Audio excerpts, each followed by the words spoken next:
So how is it going, Dank Division?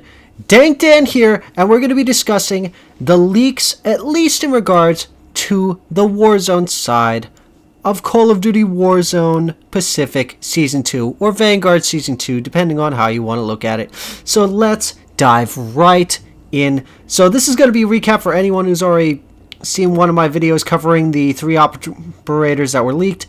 We'll just kind of rehash that for those of you who might be new to the channel. These leaks, of course, coming from Zesty COD Leaks. The first operator, of course, being Anna, who happens to be Austrian. Of course, being born in none other than Vienna. She had a nice, pleasant life. Of course, that was before, the Nazis happened to invade during Kristallnacht. Ended up destroying her home, her heritage, and executed her family and friends. This leaves Anna to be taken prisoner and be the last of her family bloodline alive, somehow managing to escape, and then ends up joining the resistance. Now, the next operator we are going to talk about is none other than Thomas. You want to talk about an interesting mix? This man is Canadian and Spanish, having a French father and a Spanish mother, and growing up in Spain. This man fought in both World War I as well as driving tanks in World War II. His battle experience has aged and hardened him, but only out of care for his soldiers in an attempt to send everyone back home. Best part is, he loves his partner and is optimistic about returning to him after the war. Yes, the character is gay. Congratulations. Moving on to the next operator, we of course have Gustavo. Now, what's intriguing about Gustavo is I actually had a comment from a while back that pretty much talked about the mask that he's wearing being that of a Brazilian snake smoke. So that's kind of intriguing, as he's going to be wearing a nice little ghillie suit with a mask covered in snakes. Now, some of you might be sitting here going, okay, show me the weapons. Okay, but be careful what you wish for.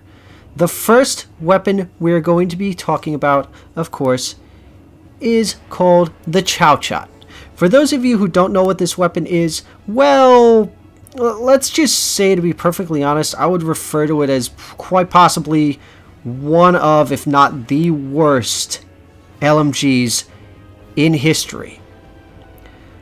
Being in service from 1908 to 1945. Yes, this thing went from World War I all the way to World War II. And, I mean, this is not the first weapon I would have chosen. I mean, the rate of fire is slow as hell. We're talking 240 rounds per minute slow.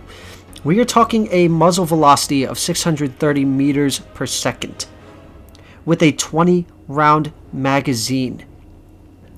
This thing is just... if I'm being perfectly honest, it's only in the game, I think, that it might be used just to throw us a gun. But let's put it this way, a lot of historians have labeled this as one of the worst machine guns, if not the worst machine gun of all time. Now, this next weapon is a little bit different. That, of course, being a nice little gun from Sweden known as the KGM-40. Now, this nice little LMG has a nice little firing rate of 450 rounds per minute with a muzzle velocity of 900 meters per second with a 20-round mag. Don't know why they seem to want to go with LMGs that have a 20-round mag, but hey, that's kind of their decision. Now, these bad boys were designed in 1933 and have pretty much been in production from 1940 to 1945. In other words, this thing was pretty much made for World War II.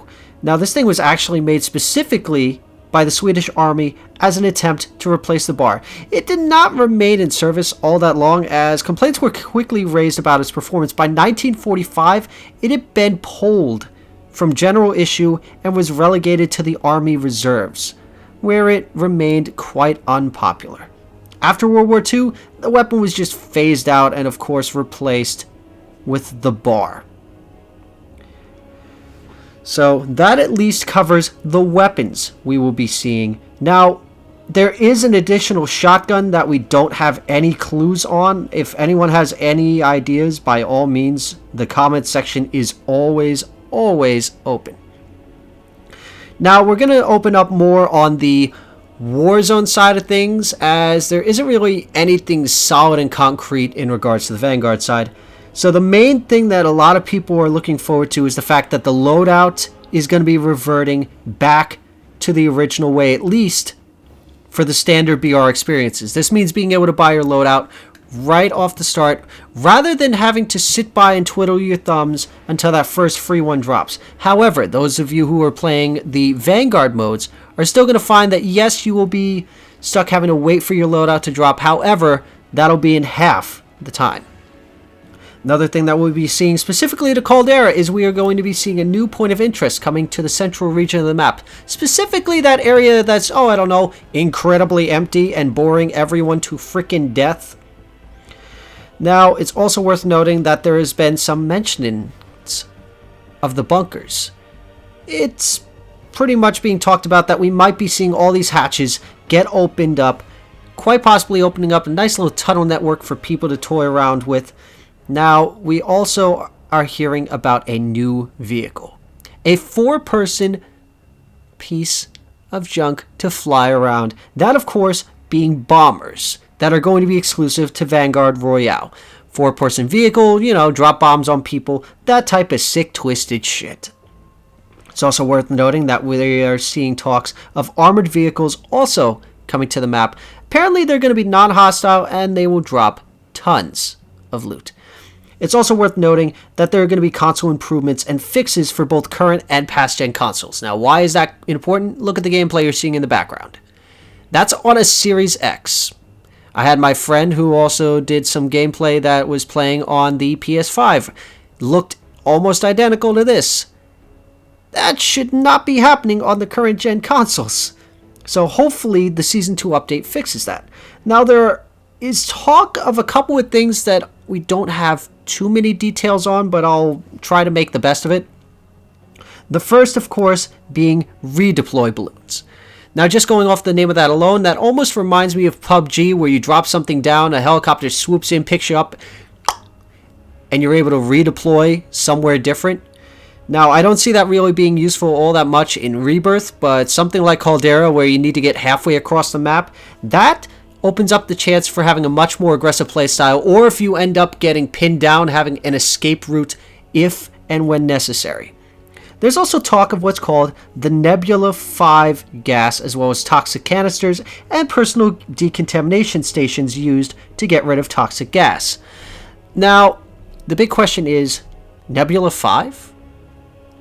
Like, I know we're all thinking this. Nova 6 comes to mind because of it's pretty much being one of the biggest things in the Black Ops storyline, and how they seem to want to combine stuff from both the Modern Warfare timeline as well as the Black Ops timeline. Whether or not Nebula 5 is going to be some sort of precursor or something connected to Nova 6 still remains to be seen, but that's pretty much all up in the air. Now, if there's something that I forgot to cover, by all means, drop a comment down below. I look forward to seeing those comments, as well as I want to hear, what are you looking forward to most in regards to Vanguard Season 2, as well as the Warzone Pacific side of everything, as we're waiting pretty much for Valentine's Day to be seeing all of this. If you enjoyed watching this video, don't forget to click that subscribe button. Again, drop a like, drop a comment. Don't forget to also join the Discord server, as I am pretty much opening that up for people to join so that we can slowly have bigger conversations, have people have different takes on everything that is going on in the COD community as well as outside of it. And all of you out there, you guys have a wonderful day, night, whatever you're doing, do it wholeheartedly. And of course, as always, this is Dank Dan, signing off. Get them to hit that subscribe button, Dank. It's the only way we can figure out the numbers. 15. What do the numbers mean, Dank? We're wasting valuable time.